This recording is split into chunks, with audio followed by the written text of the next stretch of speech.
Let's see.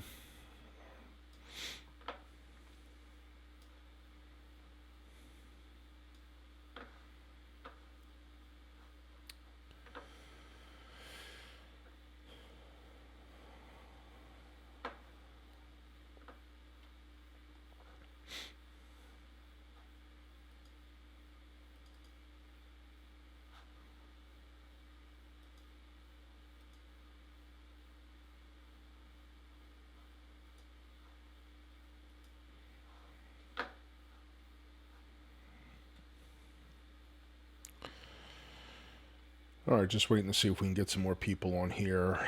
I have not done a YouTube live in quite some time because it usually ends up being a dud. So if you guys are here, check in. I'm actually going to check right now to make sure that this is going on. Let's see. Yeah, okay.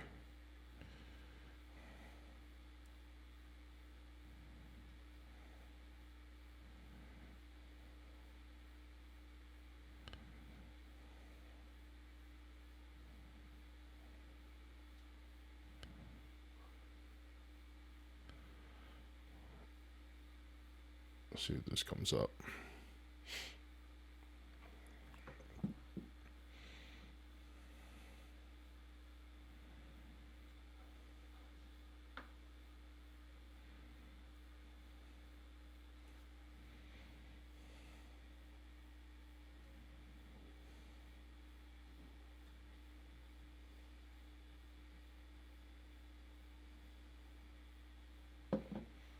Let me just check something out here.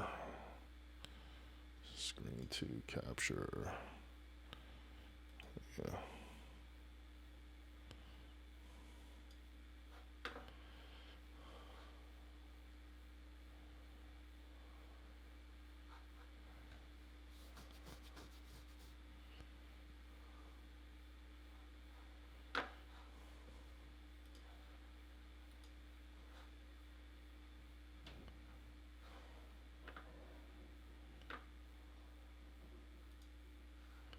It's this one.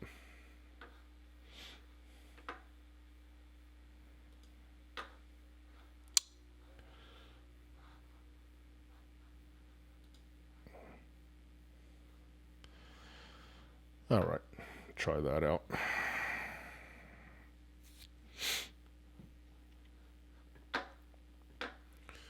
But maybe I can bring this over.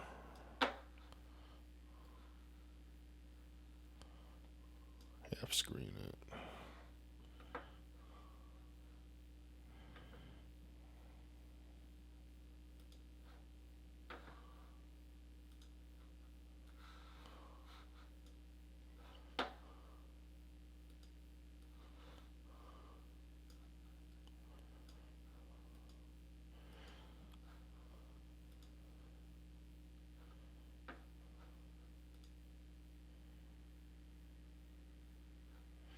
All right, I think I can do that.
So, man. Are you filming?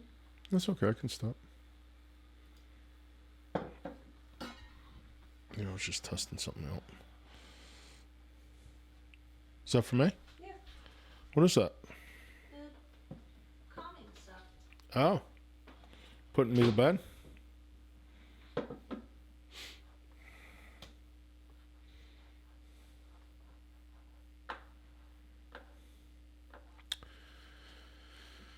Ah, 2 pages. Okay. All right. I guess I can get started here.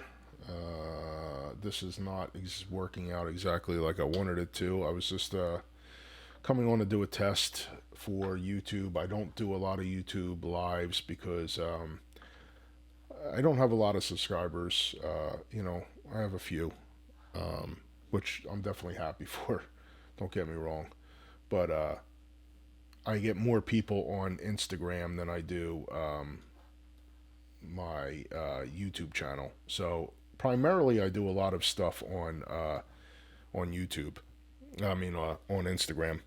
I do a lot of videos on YouTube as far as your reviews and camera reviews and things like that. But I figured I would hop on and just try to work the platform. If you guys are here, if you guys subscribe to me, thank you. I appreciate it.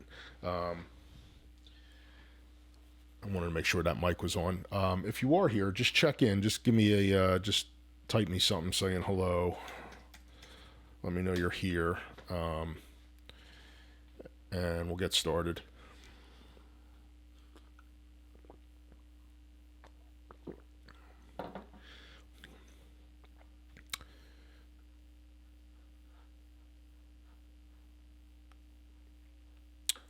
Yeah, just if you're here, just give me a thumbs up. It says that I have some people watching right now, so I was just going to run through this real quick.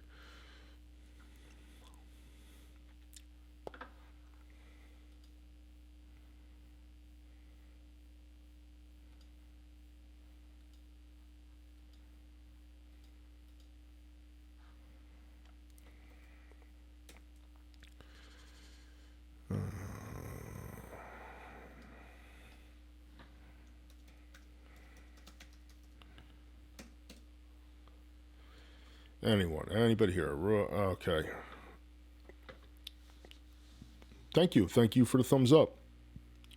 So like I said, YouTube is not new to me, but new to me on the aspect of YouTube Live. I primarily stick with Instagram when I do lives. We do a lot of one-on-one discussions.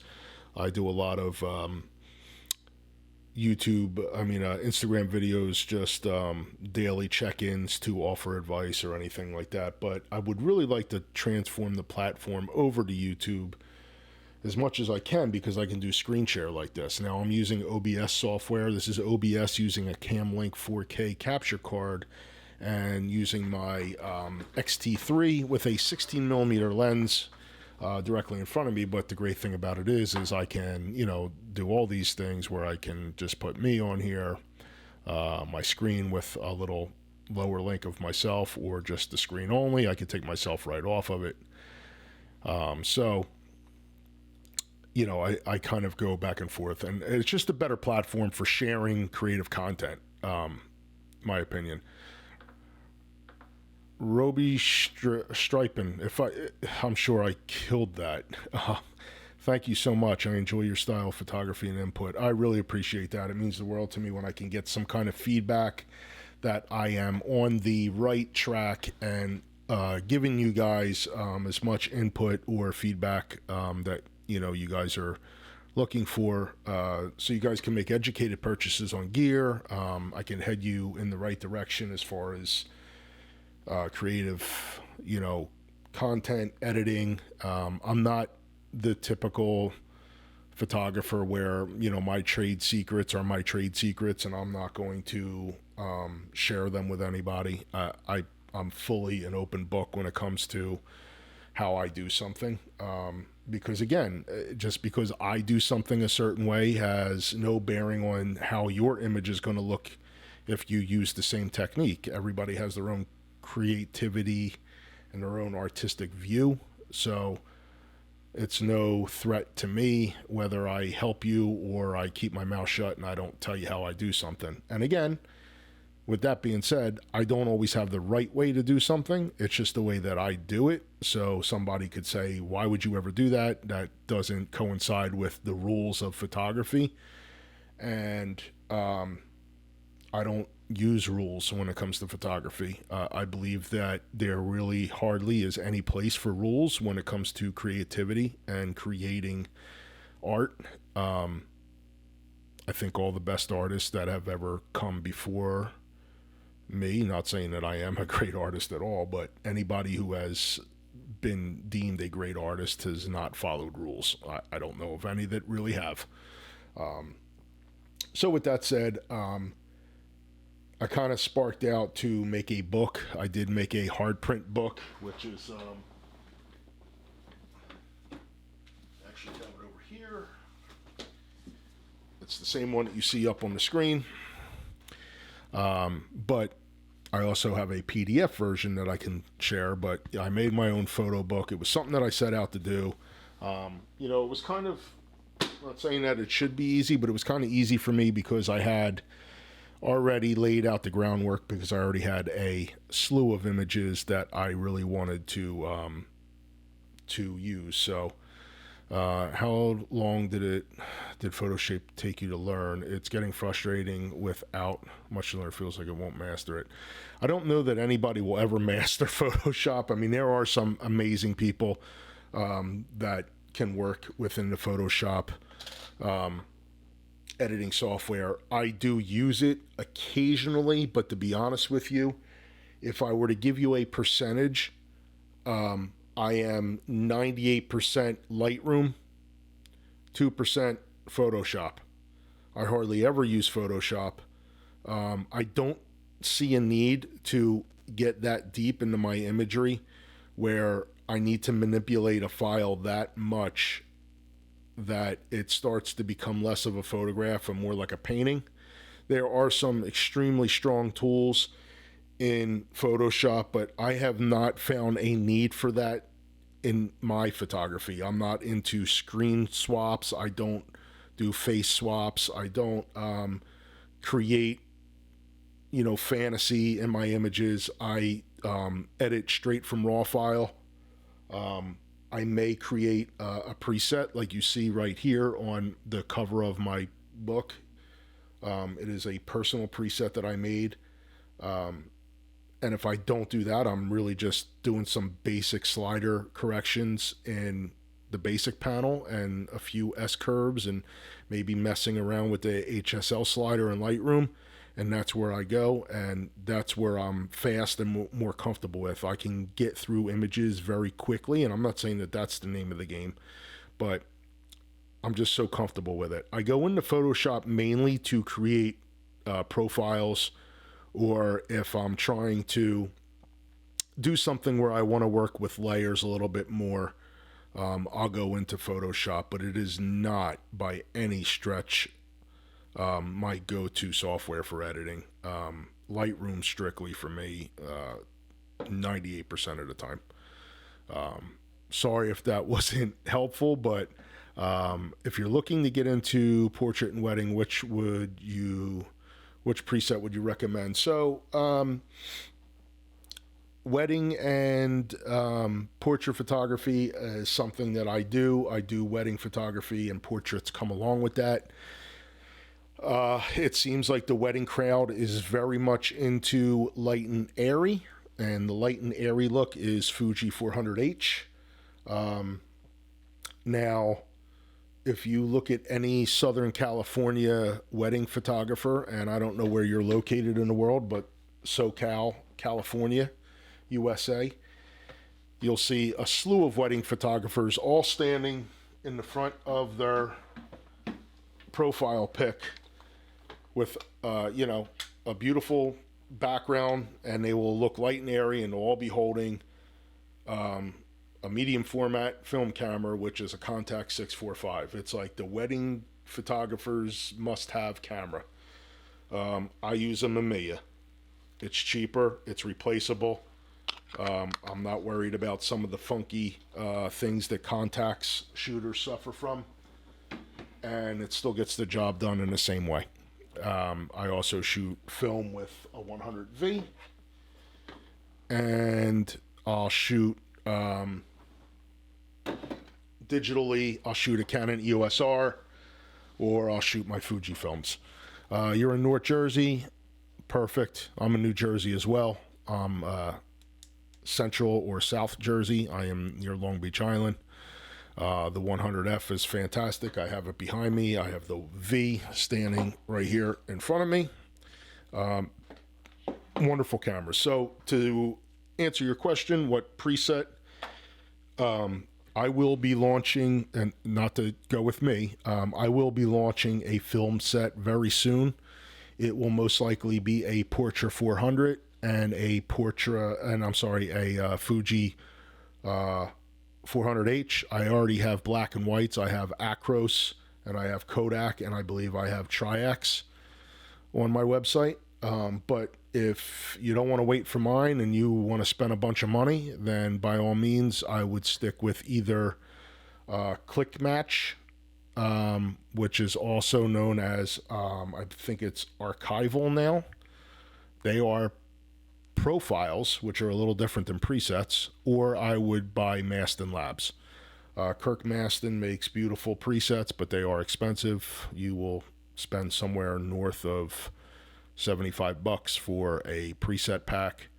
They are beautiful and they get the job done. And if you're in the wedding industry, then you're going to have to put some money into it, as you know by now, to acquire what you need to deliver to your clients. And I can tell you that more times than not, clients are very attracted to the light and airy look.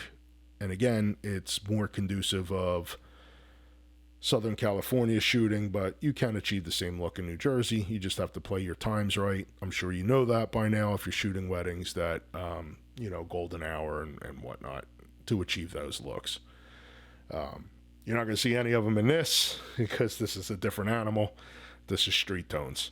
I'm going to go through this, Robin. I appreciate all your questions, and you can keep firing away, and I will definitely address them as I go through this whole thing. So I created this book not too long ago, and it was just out of a talking to another photographer who had told me he had made a book, and I was really interested in doing that before I had talked to him, and it just opened the door to kind of give me a kick in the butt to say, okay, it's time for me to go ahead and roll that way and do it. So I did create this, and I'm glad I did. So let me see if I can kind of just go through this. Obviously a dedication, and again, right off the bat, it's kind of the same thing that I just was saying before, that I don't attempt to mimic any particular style. I do take inspiration from a ton of different photographers. But with that being said, it has to be your own thing. For me, I don't, like I say in here, I'm not always looking for a story. But I am always looking for color, tone, shadows, highlights, abstract images,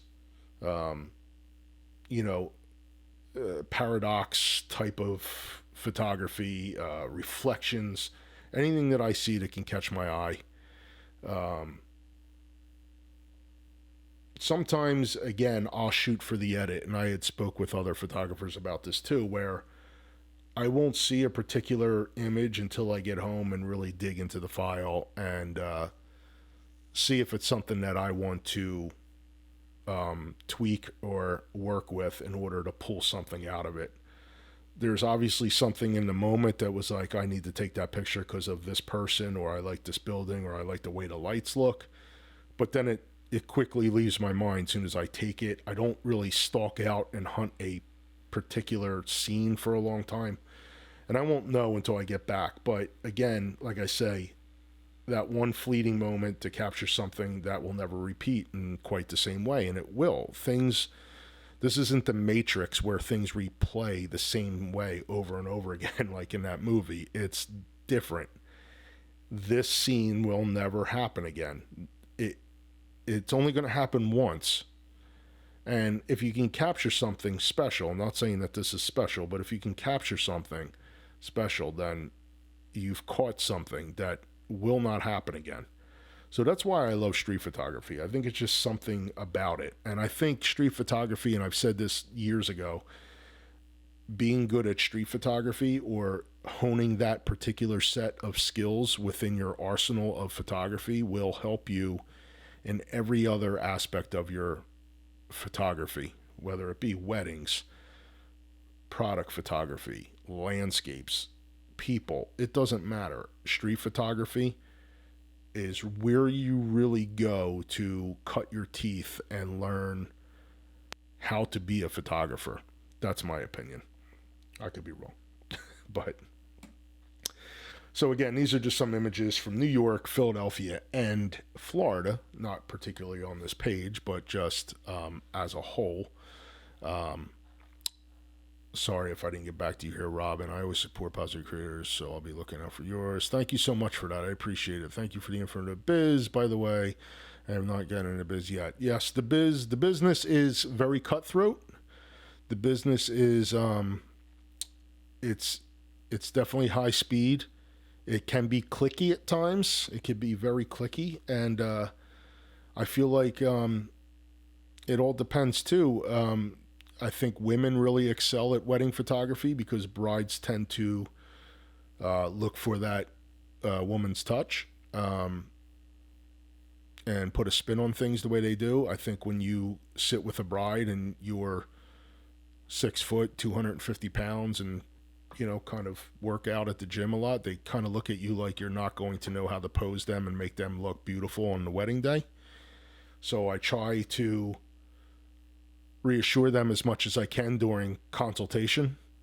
But I let my images sell myself. So, again, I show them the images right off the front and I say, have you checked out my work? And if they say, yes, I have, then I could say, we can kind of talk now, because I don't want you to have any misconceptions on how I'm going to work with you as a client, and pose you and make the day beautiful and tell your story if you don't have full confidence and or you don't understand the way I shoot. So it can be tough. It's not easy.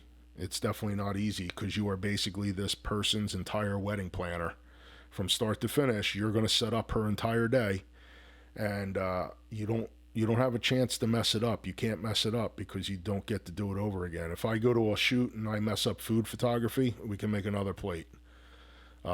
If we have an engagement shoot and it's raining out, I can say, hey guys, it doesn't look good today. Let's do it tomorrow. Or do you have a day next month? A wedding is once in a lifetime, and you can't mess it up. So it is a lot of pressure, but if you're confident in your skills, you can get it done. And you can do a good job at it, and you can excel, and you could make a good living doing it. So again, this is back to the book. This is New York City. A lot of these images were taken with the X Pro 1, X Pro 2, and the X100F. Just some simple images. This one in the center here with this guy on a cell phone with a reflection. Some of these, some of these lights that you see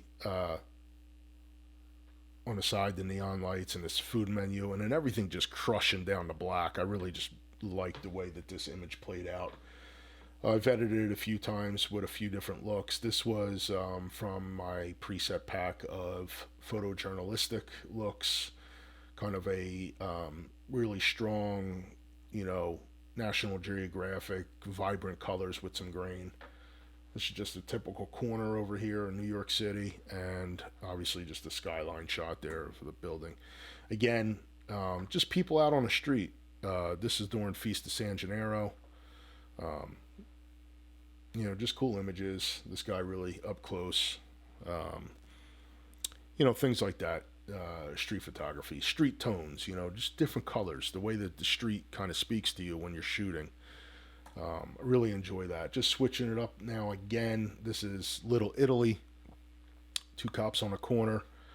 I found it really interesting to, these guys' expressions, tattoos on the hands and whatnot, cigarettes on the ground, and I like this sign over here on the left: hippies use side door.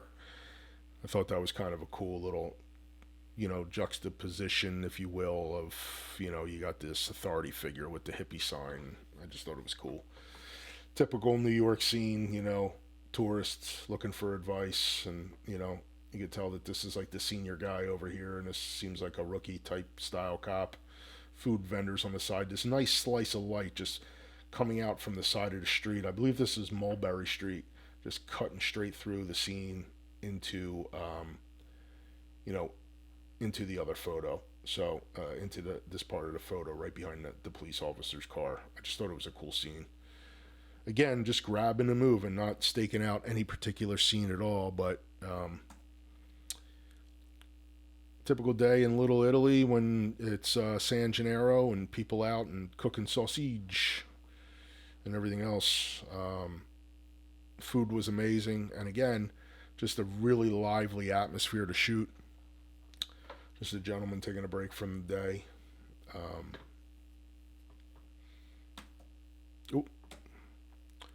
Couple guys on a bench. I really like this guy's look. He's obviously he's sitting in trash basically. It looks like a rubber glove, coffee cup, a cup of fries over here. Sitting on a bench, trash in the background, but he's well dressed and he's got a nice, coffee mug, and he's got his iPhone, and he's wearing a nice jacket. He's got nice jeans and boots on, a really nice bag, smoking a cigar, and he's got this awesome hat on. So I just really thought that was a cool scene of this well-dressed, seems like a pretty put-together gentleman sitting in basic trash. But that's New York for you. Just different. So, and all of them are on their phone, so I labeled it Mobile Phone Love, New York City. And again, right on the other side of this guy, we have this guy over here. Just, you could tell, just living the city life. I believe he was a bike courier. He's got his gloves on, basically for riding. He looks like he's got bike lock keys, his backpack, ripped jeans, doing his thing. This guy over here taking a break, sunglasses upside down. I really like this scene because it was, again, it's not exactly sharp. It's a little blurry, but I like the tones. I like the shadows, this yellow part of this post here. I like his orange glasses upside down, and he's just kind of slouching. He might have even been intoxicated, to be honest with you. But I thought it was a cool image, the way it worked out. Some panning shots over here on the left. Taxis are rampant in New York City, as anybody knows. So just captured this guy on the bike. Really cool area near the ferry, this overhead part of glass. It was all New York, so now we're getting into Philly over here on this last image. This is the door going into an eatery near Independence Hall, and again, I just like all the mosaic patterns and whatnot, and again, the tones, the shadow slicing through the door. Again, people on their phone all day long. People are just not aware anymore. People just have their head in the clouds, and they're just not aware of their surroundings. And you can get away with some really nice shots. Typical dude outside of Penn Station, New York City, just checking his phone out. This is a waiter, Restaurant Row, and doing the same thing. He's on break, or he's waiting for his shift to start. Awesome food in New York City, especially on Restaurant Row. This one over here is New York City again, wintertime. I just really like this whole scene of this guy just engrossed in this, TV ad, just blaring light onto the scene. Everybody else going about their way, but I really like the colors and the tones. This guy on the right here, stuck, totally off staring, got himself into a trance. He's reading. This is in Tarrytown, New York, so upstate New York a little bit. Just a cool little Sleepy Hollow. If any of you know that area, Sleepy Hollow, New York, that's a small town. That's what's going on here. That was with the Fujifilm X Pro 2, with a 56 millimeter. For any photo geeks out there that want to know the thing. Marlon, thank you for joining us, and thank you for the compliment. I truly appreciate that. It's really nice to hear, and it lets me know that I'm on the right track doing what I'm doing. So this over here is new. This is New York City, and this is Cinestill 800T. But it is not film.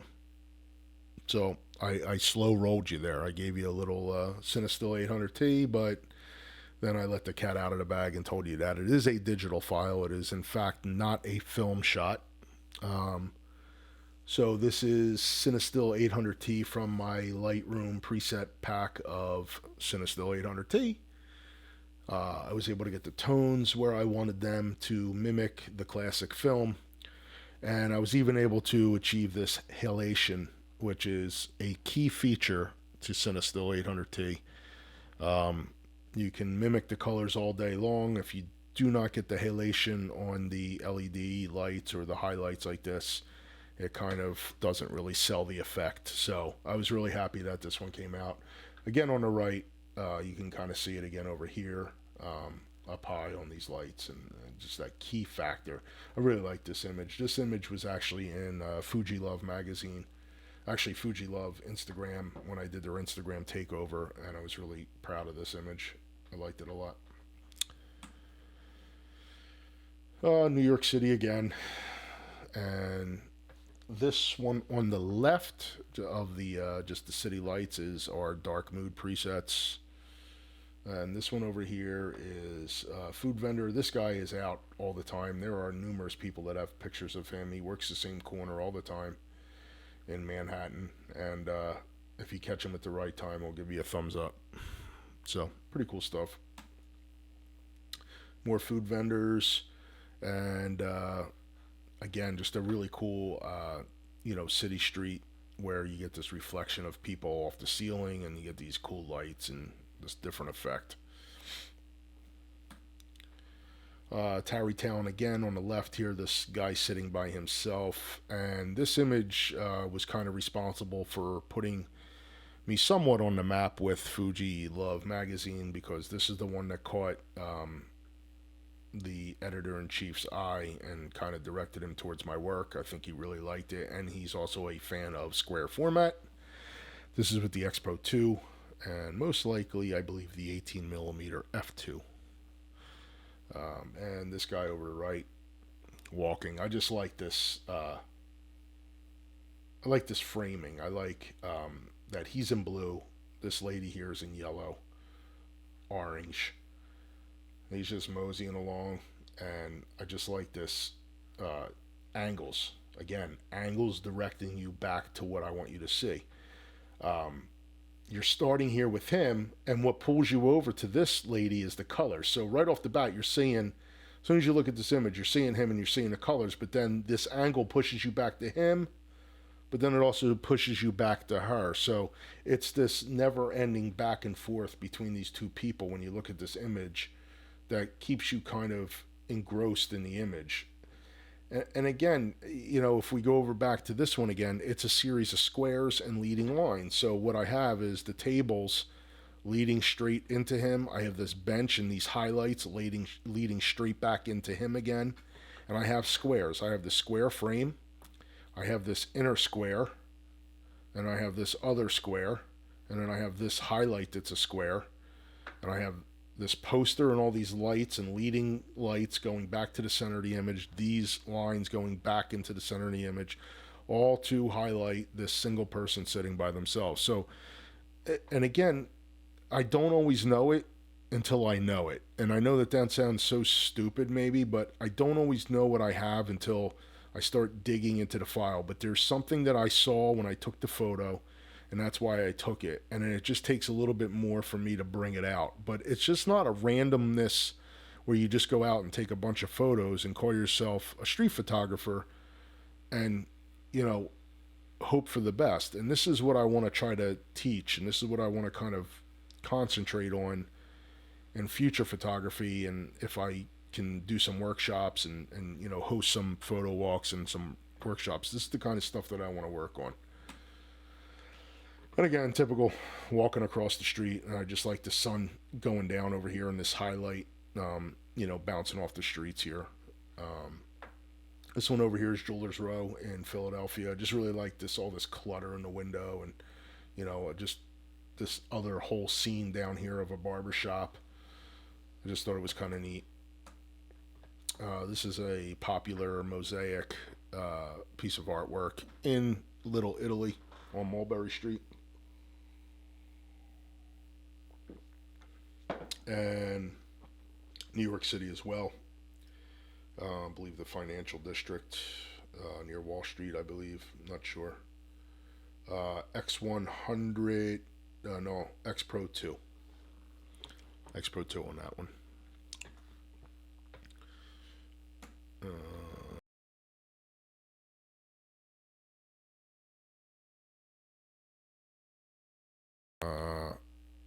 Yeah, I really appreciate that. Sure that that's going. Yeah, it is. Yeah, cool. I really appreciate you guys watching and logging in. Asbury Park on the left. So, if Robin, if you're still here, this is Asbury Park. I don't know the name of this bar, I don't remember, but I just thought it was cool the way that she's like really highlighted. And this is again from my Dark Mood series. This over here is Cinestill again. This is Long Beach Island. And I just like the colors. I just like, you know, maybe if I take myself off the screen. Let me go over here. Let me just do screen only, get myself off of there so I can kind of talk to you guys. You guys can see the full images. What do we got next? We have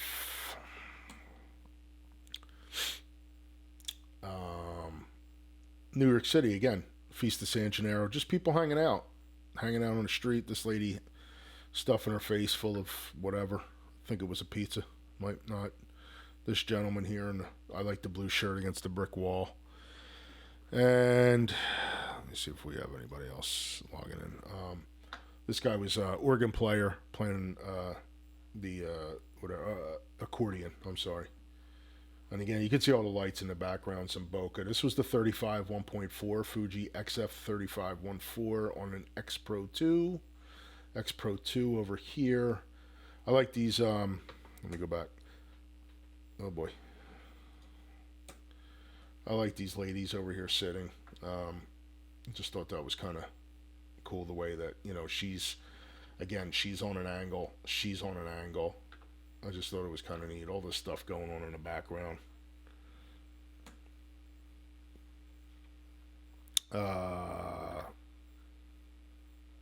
Different billboards for shows, theater.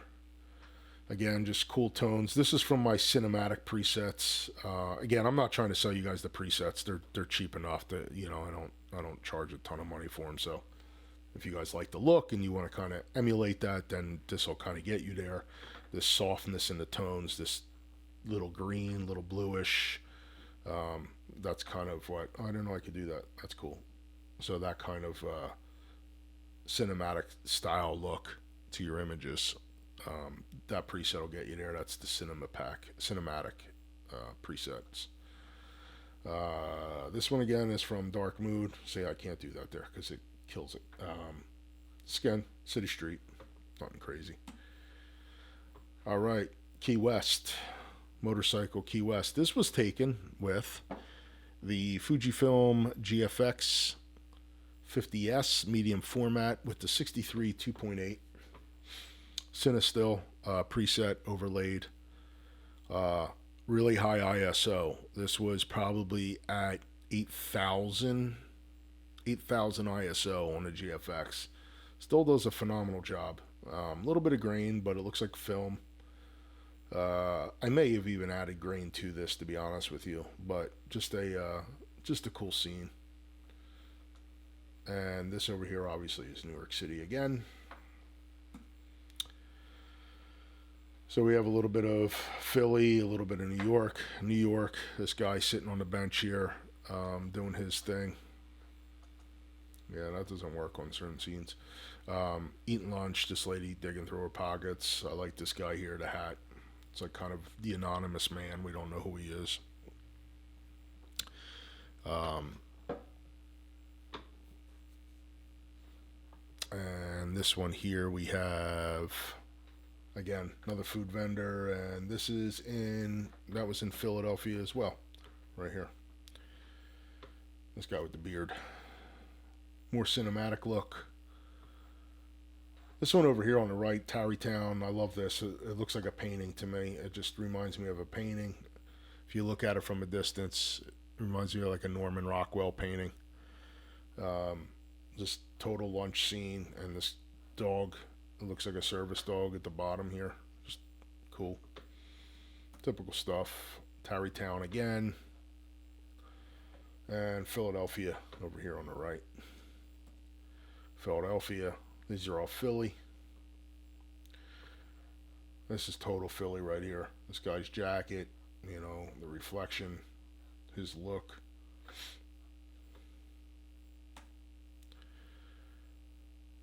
Philadelphia.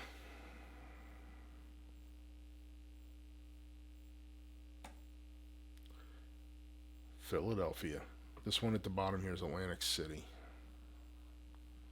New Jersey. New York. All New York. Skyline was taken with an X Pro 1. X Pro 1 down here.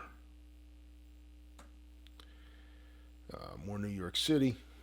Typical street scenes. Colorful. Sinister.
I don't know what happened. I think that might have cut out. So I don't know if this is going to stay on or not.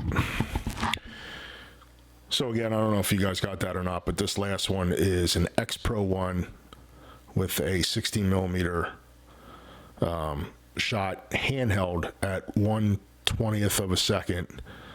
But I was standing on a ferry boat. The ferry was moving. I was coming into Jersey, looking back at the skyline. So this is, me handheld on a ferry boat, shooting a very low shutter speed, and I just was really happy that this image came out the way it did. Sunset just reflecting off the skyline. Just honestly, I can't believe I got this shot. And again, it just goes to show you that it's not always about the gear that you have. Sometimes it's, how you use it. And this is, again, a old X Pro 1 that you could probably pick up now for $300-400. And it's an amazing camera. The colors are gorgeous in it. Marlin, colors are amazing. I've been using the XT3 for the longest time. The XT3 is an amazing camera. It's right in front of me right now. The XF10. I've had some thoughts on the XF10, and I discussed them with Take Ko, Big Head Taco, the other day. We did an Instagram live on my Instagram. If you guys haven't been over there, please check that out. Joe D'Agostino Photo. I post every single day, and I always tell you what I'm shooting, and you guys can check that out. That would be awesome.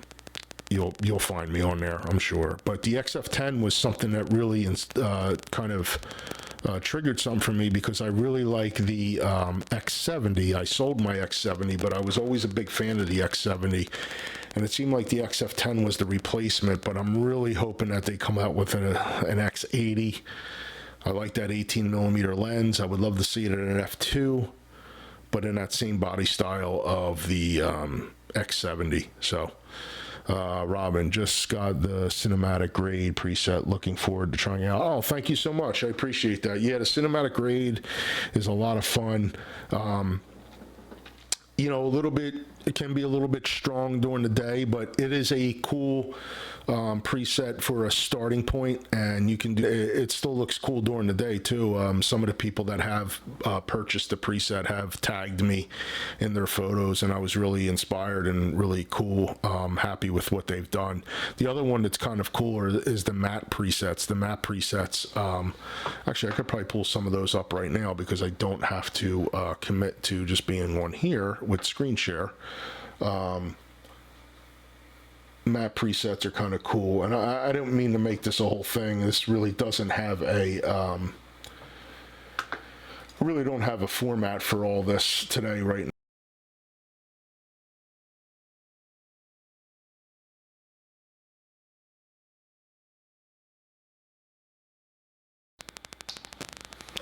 Let me see. Give me 1 second.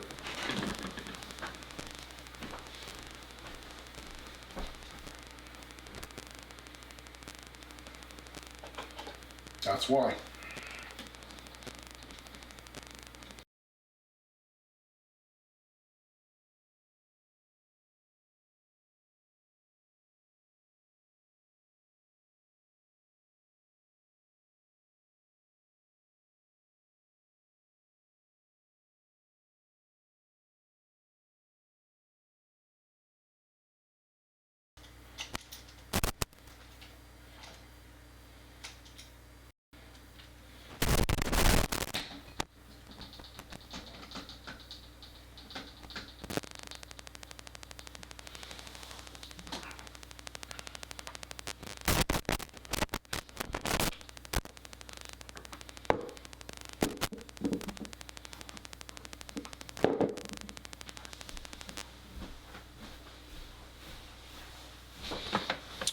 All right. All right, if you guys are still with me, I apologize. But yeah, let me see if I can go into where my matte. Yeah, the matte tones are pretty cool. These are another it's another cool look. Let me bring these up for you guys, just so you can see what I'm talking about.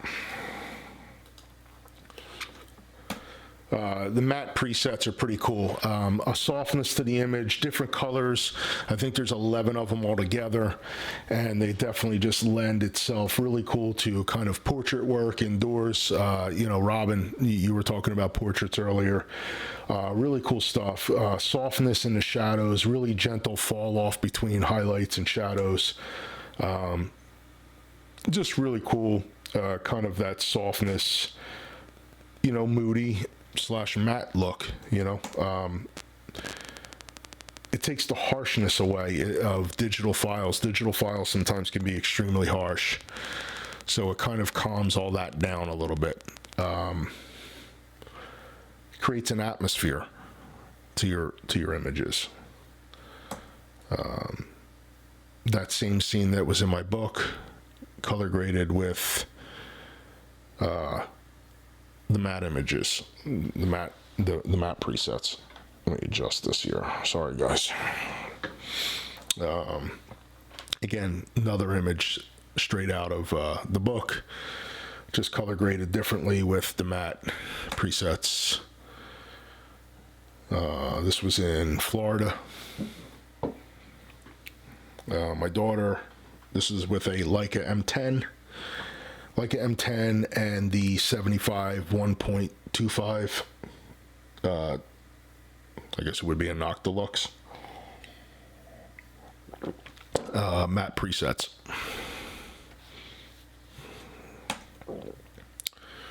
Ricoh GR3. Ricoh GR3 is an amazing camera. Again, it's just highlighting that preset look.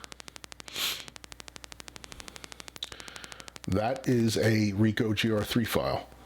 That Ricoh GR3 is an amazing camera. So little and compact, just does a great job for the image.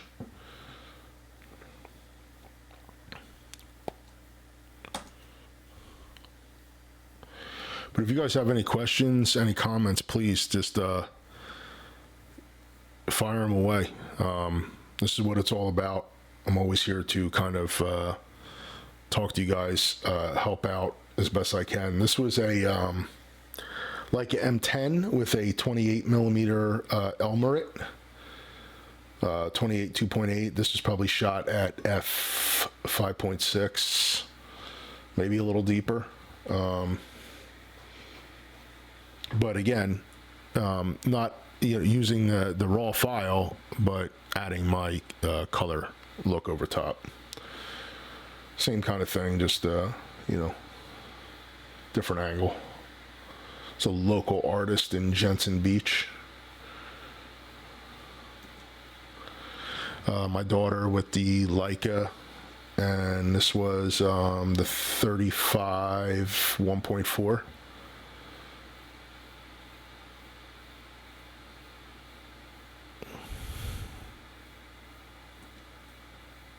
My mom. The condos we were at, just a cool little look, working with shadows, tones, angles. Again, that preset again, really cool for everything. Really, just a cool look. And all these examples obviously can be seen, on the website. So yeah, that's Matt. That's Matt series. I think I have cinematic grade as well for. Maybe I don't have files on that. I don't know if I do. Matt collection. Reset. No. Nope. I don't think so. I have Cinestill. Cinestill's just really cool. Just a really cool look for street photography. Getting back to that one image. Where's it at? This is the X100V image. Beautiful stuff at night. Camera does a great job. They hit a home run with that camera.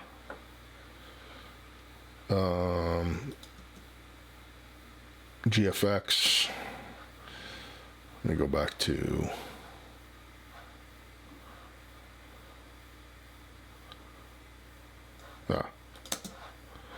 yeah, one of my favorites in a Still 800 T shots. Again, this was with an X100F, and this is actually in the video that I could probably pull that video up on YouTube. This is how to create Cinestill 800T. If you go to my YouTube channel, which you guys are on right now, but if you actually go to the video catalog, I can show you how to actually make this preset yourself. But again, if you just want to take the easy way out, you can just go right to the website and just pick it up. But again, no secrets from me, but this is how to achieve that look. And I just think it looks so good at night. You know, I shoot the Cinestill 800T film as well, and this gets really close. So I think there's a couple different tones. There's a bass tone, there's a soft type of tone, and then there's like a green tone. So you get like 3 of them, and I also give you the halation brush, which you can download for Lightroom and get that same look. But if you guys, I'll hang on for a few more minutes. If you guys have any questions, please fire them away, and any comments, I would love to hear them, whether it's just, hey, I like your photos, or hey, they suck, I wish you could do something different. I don't care. Camera gear, anything you want to talk about. Shooting, I think that there's a million cameras out there that can give you beautiful looks. If I pull up my Lightroom catalog for an example, for you guys, I gotta drag that over to, here we go. You know, to pull up an example of that, as soon as Lightroom loads up here for a second, I got a lot of stuff running right now, so it may be a second. But thank you guys for still sticking on. I know I don't really have a direction for this video. Most live talks do not. That's why I call it Photography Live Talk. I'll talk about anything. Go back and forth, have a good conversation, a back and forth one-on-one. It doesn't really matter. I'm just trying to make myself available to the community to, you know, talk to you guys about things. But getting back to that, you know, again, perfect example, taken with a camera that can cost you $150. As soon as this loads up, because things are running slow right now, because I literally have like 5 different, you know, things running. I have OBS running, I have Lightroom, I have the website open, just to make sure that everything's screen capturing the right way. So just bear with me for a second here.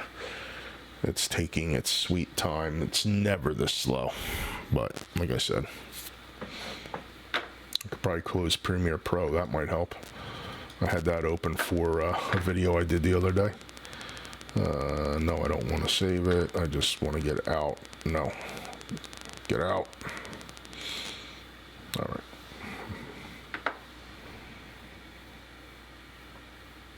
Way too much stuff open.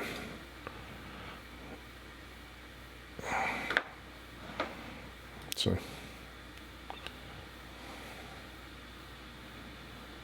oof, taking forever.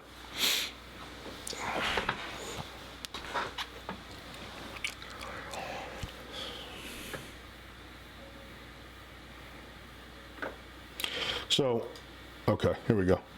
So again, this file right here was taken with a camera that can cost you $150 to, if you get a good deal, to $300, and that is the original Canon 5D. This is the 5D Mark I, 5D Classic, some people will call it. And again, it still has, you know, all the digital functions that you would use today. This was taken with the 50mm L lens. This particular camera has a few issues right now. I can't continuous shoot. I can only shoot 1 frame per second. And if I try to put any kind of strain on the camera, it will just brick up and shut down. I got to pull the battery and put it back in. But again, there are good copies out there, but this is a 12 megapixel camera, but it's the colors, guys. So again, a very cheap camera to give you amazing results. And you know, the image is sharp. It's a very sharp image. It's go 3-to-1. You know, obviously, going 3-to-1 is going to expose some things that most images will, but 1-to-1. And if you fit the image, it's the colors, and they even render out black and white too. So this is this is actually a black and white from my preset pack as well. But the colors are gorgeous. You know, again, just beautiful colors coming out of an original Canon 5D. Black and white's beautiful. They convert well.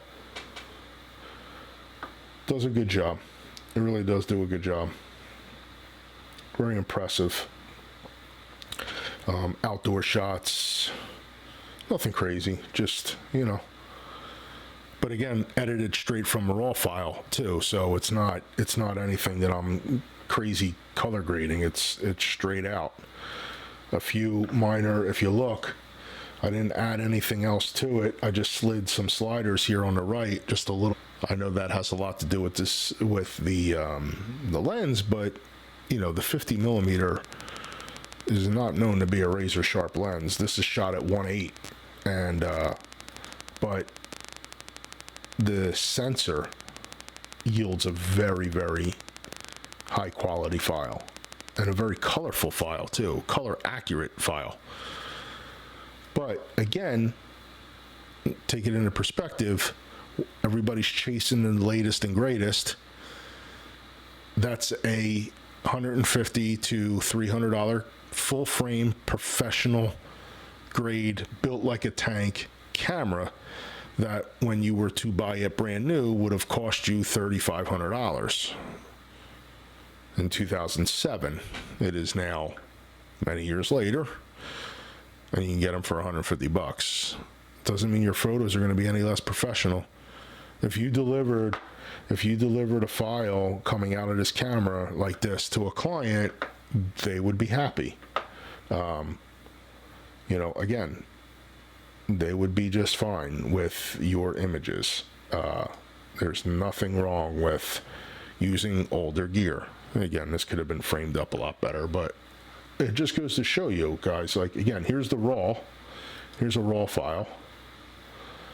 So why don't I just throw an edit on this real quick, just so you guys can see what I'm saying. I'll take a quick white balance of her shirt. It'll warm it up a little bit. I don't want it that warm. I'm going to bring it down a little cooler. I'm going to bring my contrast down a little bit. I'm going to bring my highlights down to expose the sky. I'm going to jack up my shadows a little bit.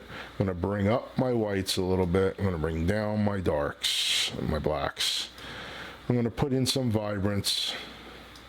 I'm going to bring this cool down a little bit because I still want it a little more accurate to the scene, although it was very yellow outside. I'm going to bring this crop a little bit better.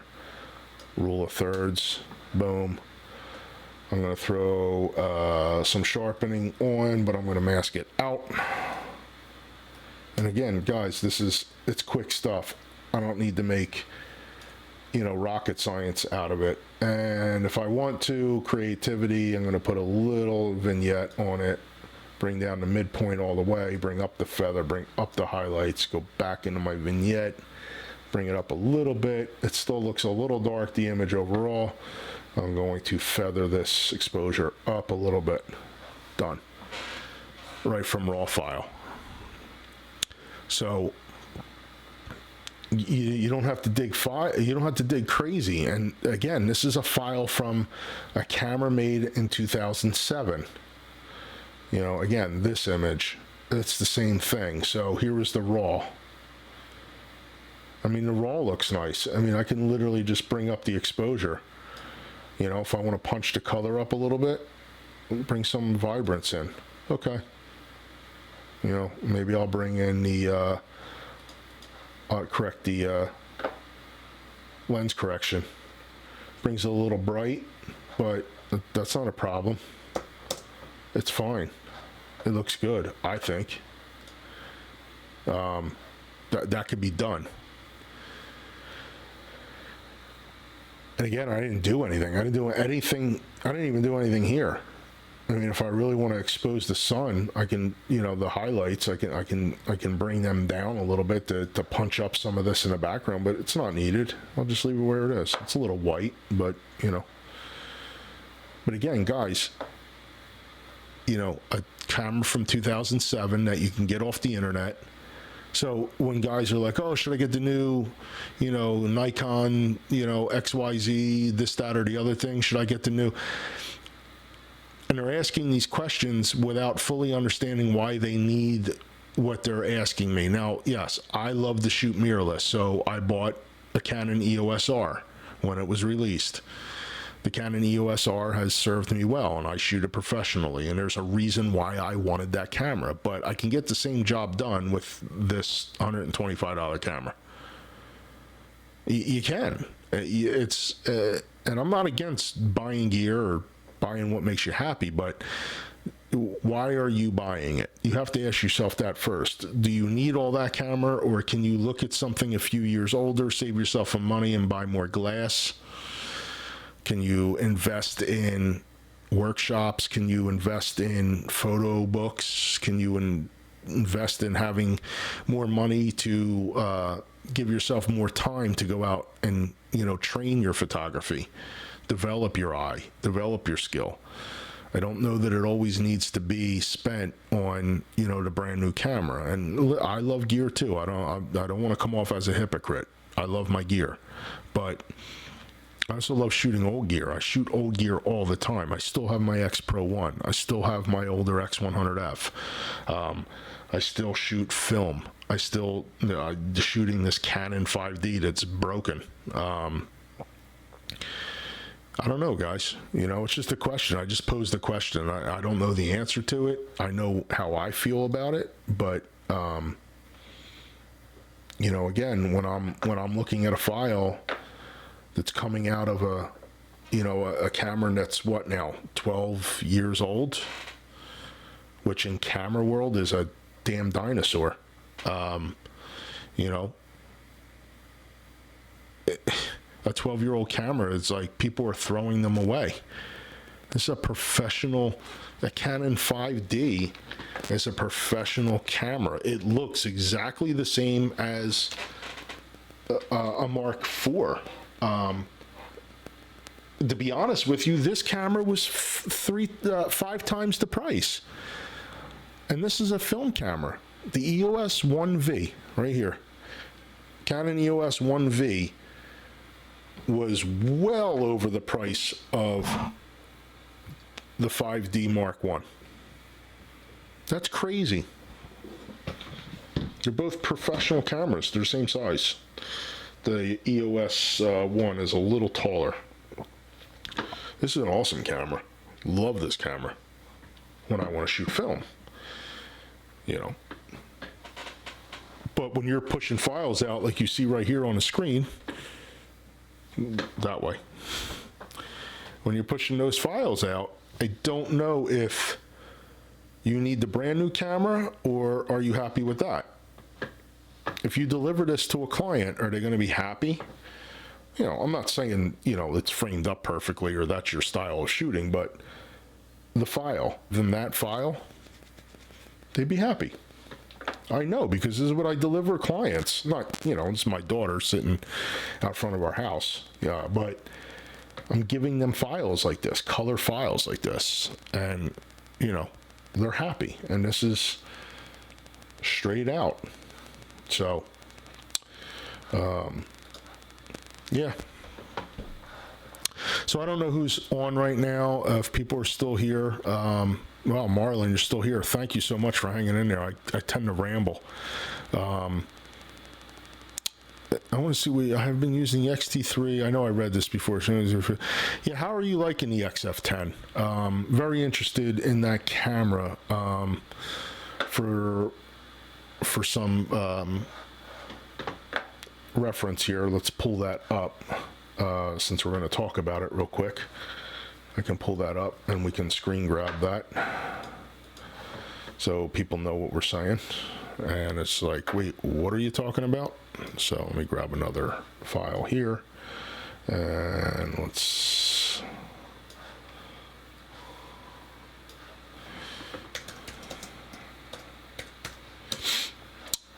yeah, the exit, that's, yeah, interesting. I don't want to go there. I want to actually go to Fuji's website. Daniel, thank you for logging in. Were you here the whole time or did you just hop in? Because we just covered a lot of stuff.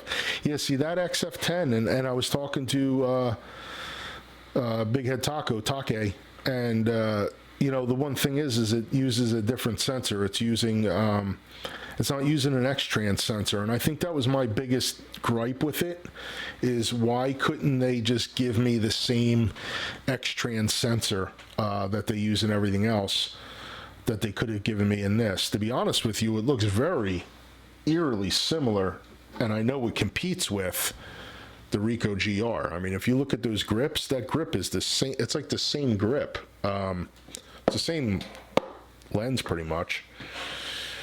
But yeah, it's not using an X-Trans sensor, and they conveniently not tell you that too. I mean, they don't really go into that they're not using an X-Trans sensor. It looked a little plasticky to me, and I don't know if it is. You would obviously be able to tell me that a lot more. But a beautiful camera. It's hard for me to say that this replaces the X70. I just wish it had. I wish it had a little bit more like the X70 had. I wish it had an exposure dial and everything else under the sun. I like to see the back of it too. If I remember, it has a pretty. No, it doesn't even have a flip out screen, right? That's why I didn't like it. That's why I wasn't into it. I didn't like the fact that it was so small, there was no viewfinder, and the fact that it didn't have a viewfinder, but it didn't even have a flip out screen, kind of annoyed me. That's what it was. Yeah. I love it. Tricked a lot of professional people. It did some off-camera flash with the XF10 and presented the pictures, and I thought it was shot with an XT3. Yeah, I mean, it would be. I mean, and I love the 18 millimeter. 18 millimeter lenses. Does this use a leaf shutter? I imagine it does, right? It's probably a stupid question. Daniel Chu, 10 a.m. in Singapore. Oh, yeah. Yep. Thank you for joining us. I don't know how long you've been with us, but we covered a bunch of stuff. I went over my photo book, and then I just did some other photos from some of the color grades that we do. But yeah, I appreciate the people checking in. That's awesome. If you guys have any questions. I never understood why the aperture couldn't be set on the ring lens. Yeah, you know, I talked about this again with Take about the 27 millimeter 2.8, and then I just saw an image on Fuji Rumors that there is a 27 2.8 that has an aperture ring, but I don't think it. I don't know. This they made extremely small. This lens is even smaller than. It's probably even smaller than, you know, the the Ricoh. I mean, look at the Ricoh. The Ricoh sticks out further than that lens, and yeah, I don't know. This Ricoh's an amazing camera, though. Honestly, I love my Fujis, but if it was this or the Ricoh, I'd take the Ricoh. The Ricoh has a goddamn sharp lens, and it's so fast to shoot with snap focus, and it does a fantastic job. Yeah, it really does. I don't think I have any photos. I have, obviously I have Lightroom photos of the Ricoh. I think I just shot some the other day, honestly, with it. Let me see, it was the Ricoh. pull up something. Yeah, the Ricoh does an awesome job.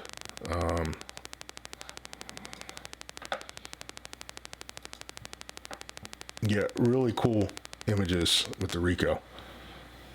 Beautiful tones. Nothing to worry about there. You can get, really clean files.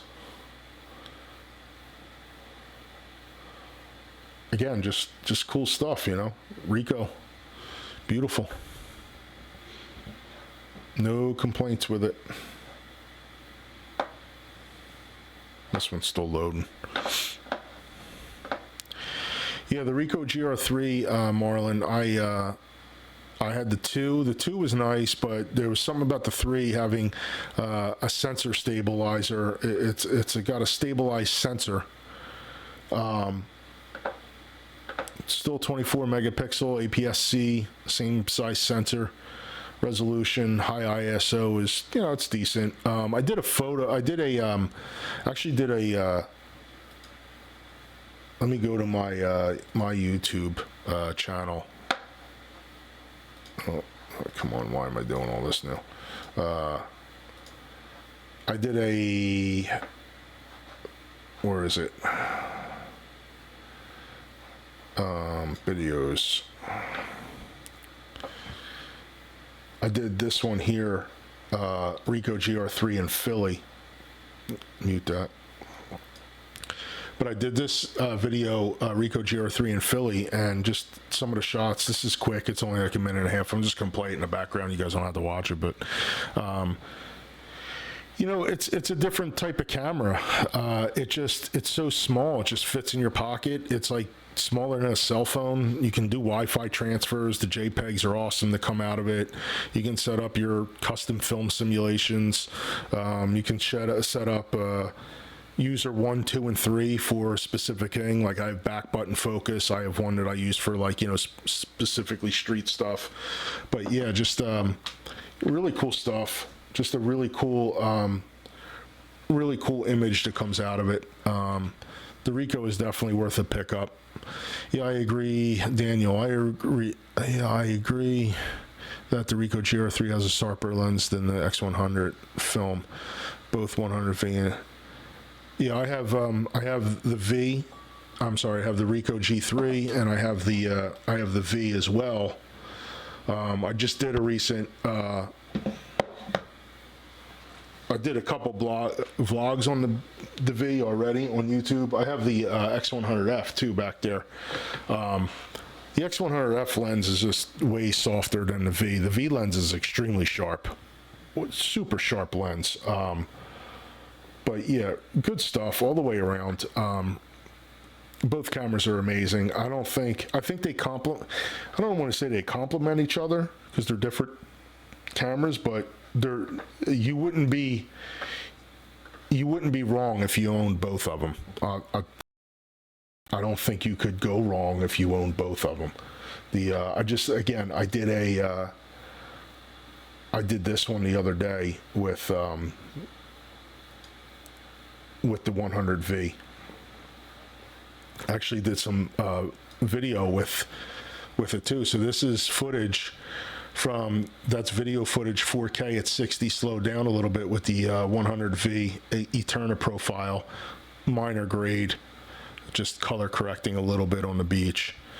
But this is the 100V, and God, man, the lens and the focusing and that flip screen is just amazing. It's just amazing to have a flip screen on the 100 series, and I'm so glad that they did that for a change. Made me very happy to see that. So thank you, Marlon. I really appreciate the feedback. You're very kind to say all these nice things. But yeah, let me get to nobody wants to see my talking head here, so let me forward that. For anybody that missed this video, obviously go and see the original one because it'll probably be more clear, because I don't think we get a really great stream here. But this is all using Lightroom, raw files edited in Lightroom, color corrected with Adobe's profile for classic negative. So, you know, Adobe pulls a profile from Fujifilm and interprets using Adobe, using their color palette of what classic negative should look like. It does an okay job. Classic negative coming straight out of the what was that? Classic negative coming straight out of the camera on a JPEG is completely different than it is. I don't want to say completely different, but it's definitely different than it is when it comes out of Adobe on a RAW file. It is a different thing. So, but it'll get you close. It'll get you the same type of tones, those greenish blues, and you know the warmer kind of. I don't know. It's a weird kind of skin tone, but it's very filmic. It does a good job. This is going to be over in a second, but yeah, this is the X100V video.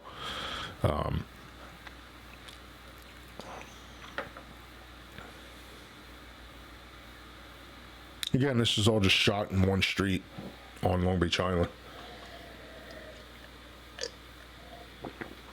And I don't know if this one here, this might have been the other one that I had for most of the stuff in the background, but I'm just trying to fill the background with things other than, like, you know, a big picture of myself just sitting here like this talking to you guys. So I figured I'd put, you know, something on in the background that's a little more interesting. But you know, all 100V videos or photos. It's past me talking here. Get back to the photos at hand. I talk for a while, I think, in this one, but it's my first impressions of the camera, which are always amazing. I do love the camera. And you saw some of these in the photo book as well, but still have a couple people hanging on. But yeah, I think the next video that I really want to do is I want to pull some old files from the X100F that I have and make another New York City video. But I really want to make a video, and it's long overdue and well deserved, and I haven't done one yet, and it's a favorite camera of the X Pro 3. I have the 1 and 2. This is the 3, the titanium with Dora Black. Or other people call the fingerprint magnet, which I could care less about. It's a beautiful camera. Obviously the dreaded rear screen that everybody hates, but nonetheless, awesome camera. So I think the next review will be with this one here, and I got some images to share with you guys that I took with this camera, and I love it.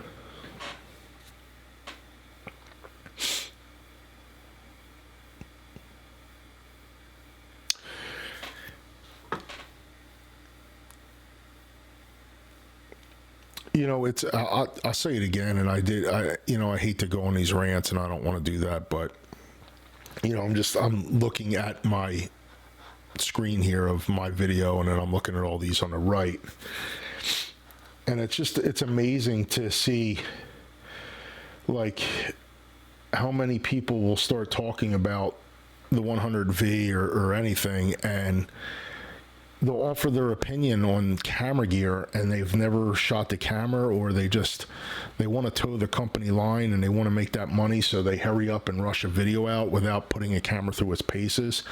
I had the 100V probably, I was one of the first people to probably have it when it was released for the general public. I pre-ordered, so I got mine pretty soon. I haven't had any overheating issues.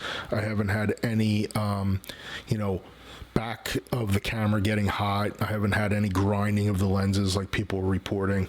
Oh, that's an old video. What was it? I don't even know what this video was about. Oh, this was another live video that I did. But let me just go to my page here just to put a background up. So I'll just go to my photos, my videos. So, going back to that, I put the camera through its paces. I think I shot, probably a couple thousand photos before I even put out my first impression video. And then when I did, I had solid images that I was willing, that I was going to share. Not willing to share. I'm willing to share anything, but that I was happy to share with you guys, that I thought exposed the camera in a good way, where you could make a dedicated decision, if you will, on whether or not you were ready to spend your, hard-earned money on the camera. And I think there's way too many videos right now where it's like these reviewers will get the cameras early because they have the viewership, they have all the subscribers. I don't have a lot of subscribers. You can see right now I have 1,850 subscribers. It's great. I'm thankful, for everybody that signs up, and I don't inundate, YouTube with videos every day, but I make a video if I want to make a video that I think is going to be worth it, that you guys are going to get something from. I'm just not on here every day because I want more and more people, and I just come up with spam videos of nothing to talk about. I think like when I bring something up, I have something that I want to talk to about, so hopefully it helps you. So all these videos that you see right here on my screen, it's all cameras that I've really put some hard photos through and offered you my opinion on. So when you look at my stuff, you can understand that, when I'm showing you these images, that I'm putting my gear through some scrutiny, and I'm trying to give you the best advice I can. And again, there's nothing more than I can't stand than somebody hurry up, getting a camera, shooting it, putting it off on the internet and telling you how amazing it is and why you need to spend your thousands of dollars going out to buy it. And then it's like, okay, great, let me see your photos with it. And they don't have any. They don't have any photos with the camera that they just told you that they should buy. And that doesn't sit well with me. And I think they're just doing the community a huge disservice. I think they're doing the camera companies a disservice. But they don't care. The camera companies are happy enough just to have somebody that has 100,000 subscribers talk about their camera. They don't care if they've actually used it, because they know that we're going to be like sheep, and we're just going to come in and say, oh, that guy talked about it, so we should buy it. Well, I just showed you an image from a $125 camera. Again, where are we're splitting hairs here. If you're going to buy a camera, at least take the opinion of somebody, it doesn't have to be me, that is using the camera. There's a ton of awesome, YouTubers on here that you can see, like, he'll talk about a camera, but then he's showing you a ton of images, and you're like, okay, guy's using the camera, I can see if I like it or not. So definitely got to see about a photo walk. Yeah, Marlon, when this all clears up and we can get out and hit the streets, a photo walk will be definitely coming up. I'll just bring that up as well. If you guys go to Facebook, if you guys are on Facebook, go to, I gotta find my Facebook now.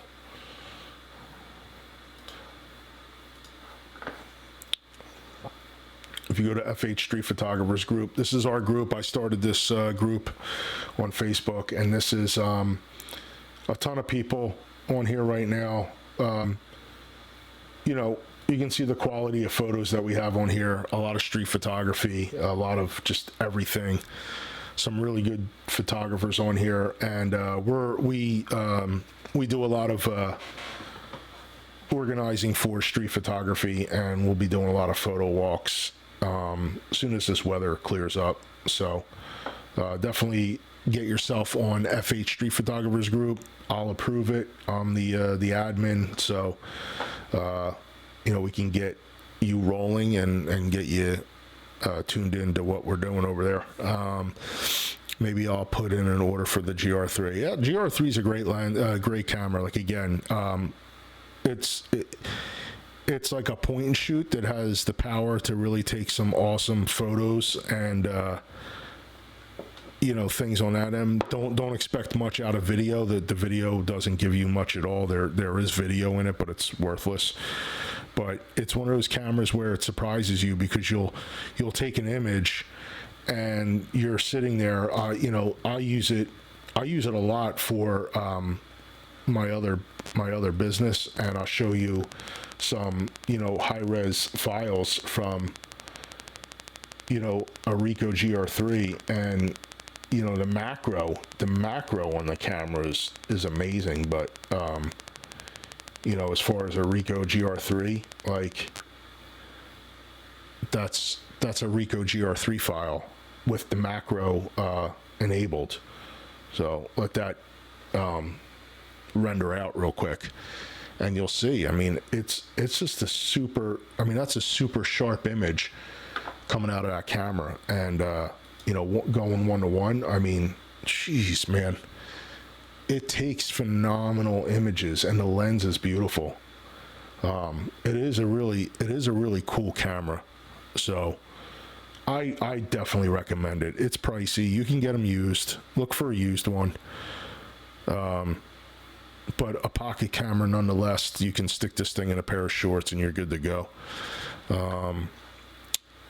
Maybe I'll put it in order. They want the like button and are trying to beat the rest out there. The content, it's always the cameras. Yeah, no, it is. And it's you're 100%, Martin. That's what it is. They want you to like their video. They want you to watch their video.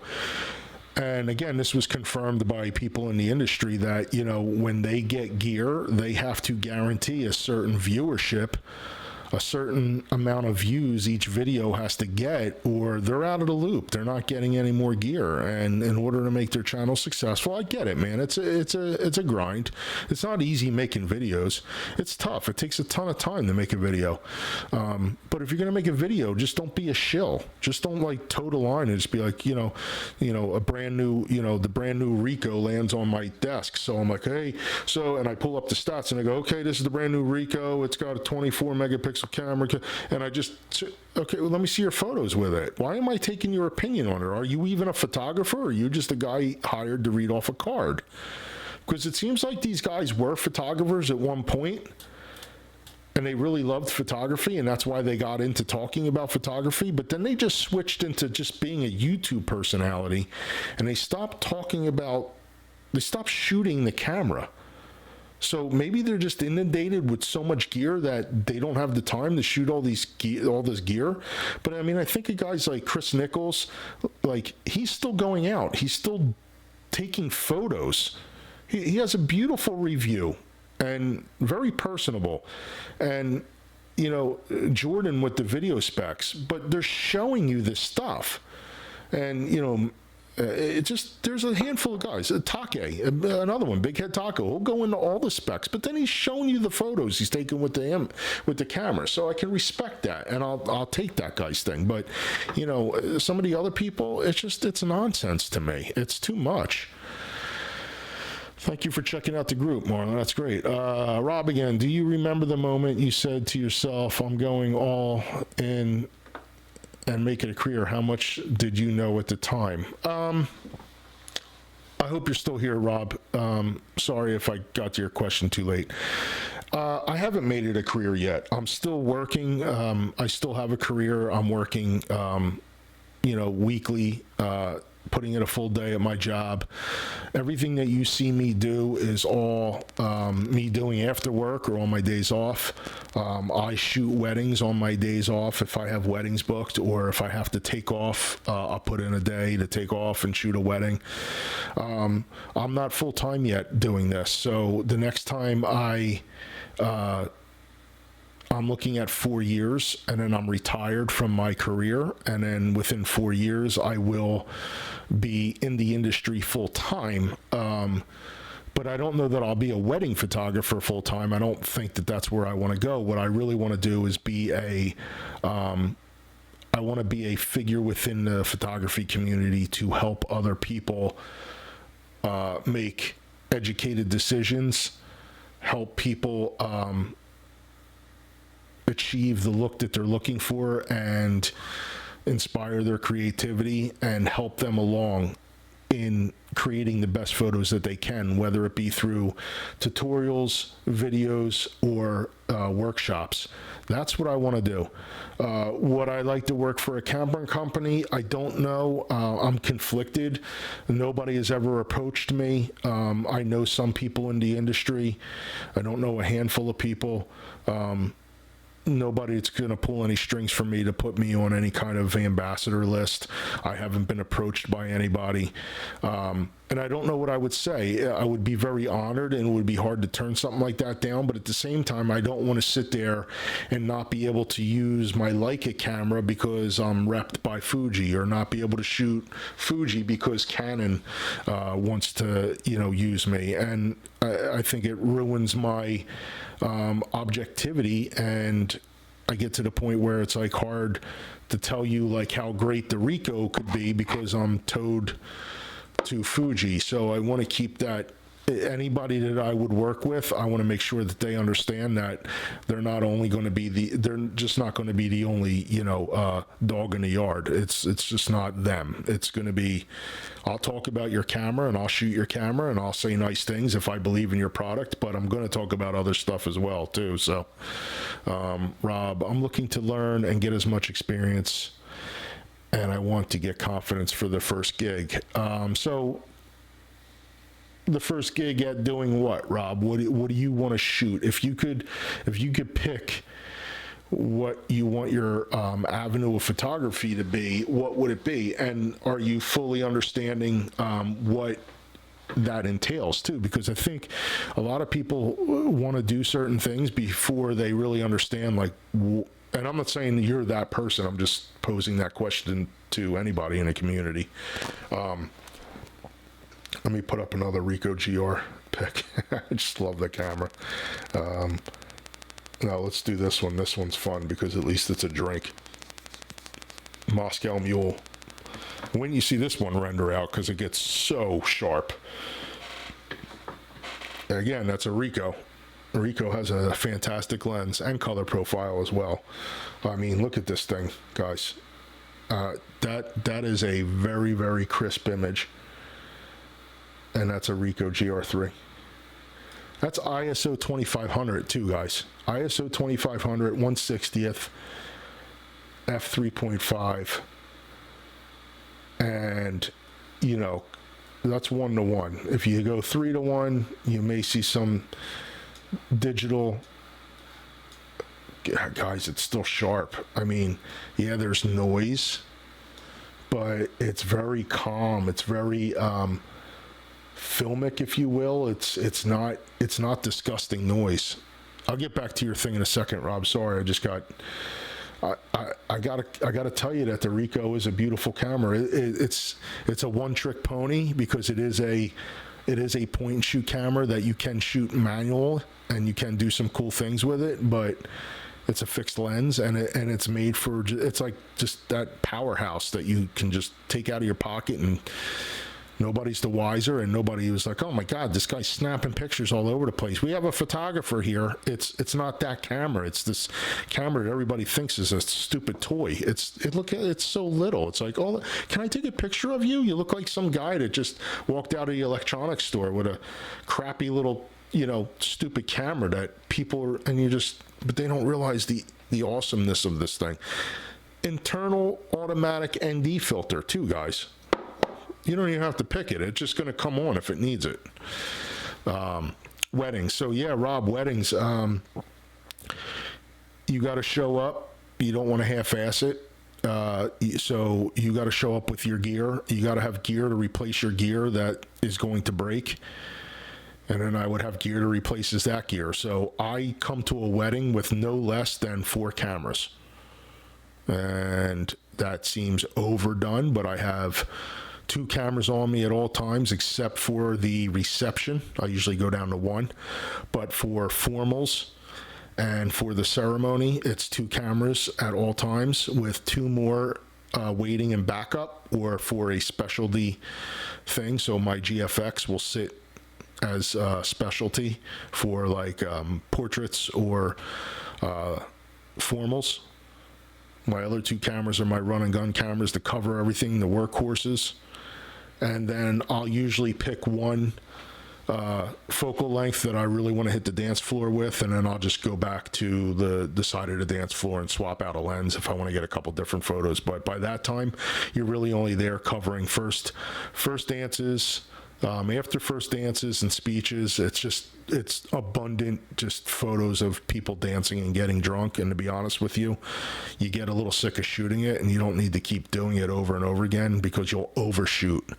You can overshoot a wedding very easily. So what you need, and I don't know if you're building your gear list, but you need cameras to back up cameras to back up cameras. You need more batteries than you think you need. You need a lot of SD cards because you will run through the SD cards. You need flashes, and you need flashes that are going to back up the flashes that you break or the wedding guests break, because I can't remember a wedding where a flash doesn't fall over.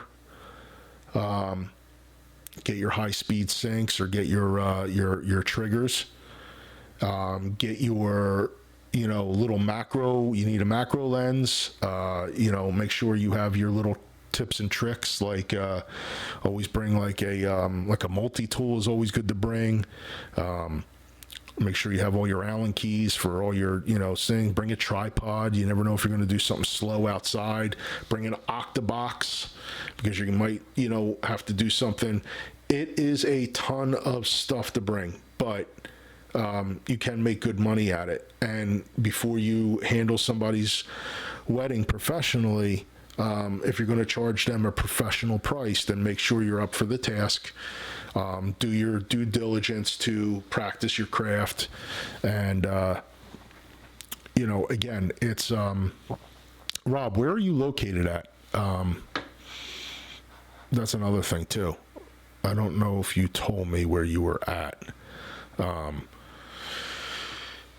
Yeah, it's a lot. It's something to be taken serious. This is the biggest day of some people's lives, and you don't get a second chance to do it. So I would start off with taking family photos or taking engagement shoots and see how that kind of goes, and then you go from there. But just realize it's more than just being the photographer. You're going to end up being this person's wedding planner. You're going to coordinate with the with all the shuttles. You're going to coordinate with the limo driver, the DJ. You're going to talk to the wedding planner more than you even know. Whoever's running the venue, if they're getting married at a wedding venue, you're going to be talking to the manager. You're going to be dealing with the family, the mom, the dad. You're going to be dealing with everybody. You're going to be planning out her entire timeline. You're going to be the one that decides when makeup has to be finished by. You're going to have to figure out the logistics to get to and from, and how long travel time is going to be, and and when you get all that done, prepare for an alternate timeline when everything gets screwed up, because I've never had a wedding where it runs on time. It doesn't. They're always late. Somebody forgets. I had a guy forget his pants one time. We had the best man forget his tie. We had somebody not have shoes. Somebody's jacket didn't fit. It's always going to be something. So, Daniel, maybe you can do a video about the Ricoh GR3 customized settings. We can definitely do a Ricoh GR3 thing. I did do a Ricoh GR3, just a quick montage in Philadelphia. I do mention the camera a lot in a lot of videos that I do, especially when I start talking about the X100 series. However, it does need a dedicated video, and I will go over that. I'm not extremely versed with the menu setup, but well enough to kind of talk about how to set it up and the way I set it up. And again, I always set up my cameras very simple. I make the camera do a lot of work for me. It's very easy for me to flick a switch and go right back into complete manual settings in order to get effects that I want to achieve, like, slow shutter or drags or anything like that. But usually I shoot an aperture priority with auto ISO. And as long as my time is where I want my time to be, my shutter speeds, and I make it work the other way, because I don't want to sit there and fuddle around with it. I ride the exposure comp dial like a train. because that's, to me, it's the easiest way to do things. And with today, today's sensors and today's cameras, I'm not concerned with ISO. I don't care if my ISO ramps up to 6400 or 3200. It's not an issue. I mean, geez, we're at 2500 right here on an APS-C camera on the image that you see on the screen. It's clean. Most of these people are viewing your images on a cell phone, and they're not going to see 6400 ISO noise. Not on a cell phone or not. And I have yet to see a bride, when they show their photos, they'll go, oh my God, look at my photos, and they flip through a phone to look at them. And you're going to be fine if you're printing out a wedding album too. So, Rob Santiago, I was on before on my Rob is tripping. I was on before on my Rob is tripping. Rob, do you have two different accounts? So, Rob, you're in North Jersey? I'm pretty sure that's the same. I was on before, Rob. I have the X100 FSA, 8200. 8200's a great flash. The 8400's awesome, too. The 8400, though, actually, even the AD200 for dance floor photos, it can be a bit strong. If you're trying to do cross-lighting on either under the dance floor, and doing like direct flash on to the dance floor, which is the way I recommend doing that type of work to get those like really cool, halo effects around the bride and whatnot when they're shooting, and just get that club kind of look on the dance floor. I would do that. I'd always point on camera flash. I would bounce, but off camera flash on the dance floor scenes, I would direct flash onto the dance floor and just shoot perpendiculars. Just shoot, just circle around the floor, especially if you're working with another photographer. Then you set up 4. You set up 2, he sets up 2 on each angle of the 4 corners of the dance floor. And I set them like, I don't, maybe all this, and I'm sorry if I'm being, overly, but I set them like 8-9 feet high, and I just point them down at the floor, like, towards, on an angle. But I can tell you from experience, the 8200 can be a bit too much sometimes. And even at its lowest, at like 1/125th, sometimes it's like, oh my God, it's so strong. And it kind of washes things out. Sometimes normal speed lights are okay. But those lights are great for off-camera, softbox work too. Now I need a way into being an assistant. I've been learning my cam watching and trying to get info on YouTubers like you. So Rob, here's what we can do. So go to my website, josephDagostinophotography.com, or even go to my Instagram page and send me a DM with your email and maybe your phone number, and I'll reach out to you, and you can come with us if you want. Me and my partner Vin, we have some weddings. I think we have some weddings lined up. We had a few that were lined up to go, but now with everything on this pandemic, we're kind of stuck in a stalemate right now. So I don't know when these other weddings are going to come up, but if you would like to tag along, and we may put you to work as far as carrying some stuff and setting up speed lights for us, but by all means, you can hang out and see the way that we do things and get a chance to shoot a little bit if you want to. And we would love to have you do something if you would like to get involved. So just send me your info, and we can make that work. I'll have to see when we have some weddings coming up, but that'd be cool. So yeah, let me know if that's something you would like to do.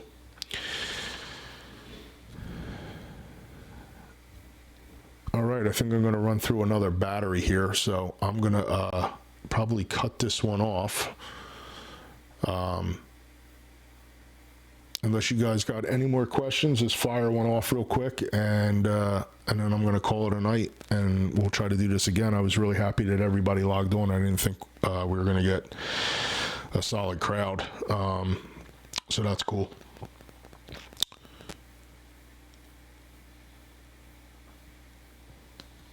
All right, guys, thank you for your time. And as always, if you haven't subscribed, I'd appreciate it. And I'll try to give you more time on the next time we do this. I'll try to post up a countdown or whatnot, but definitely check me out here, or I would gravitate towards Instagram and FH Street Photographers Group. If you guys are on Instagram, hit me up over there, and I'm on there daily. And like I said, there's a ton of images on there as well. So thank you again, and I will catch you on the next one. All right. Marlon, thank you. Yeah, you'll reach out on Instagram. Great. Thank you. Thank you so much. Cool, Rob. Thank you, and I will I'll look for your DM. And thanks for sticking with me this long. I appreciate it, you guys.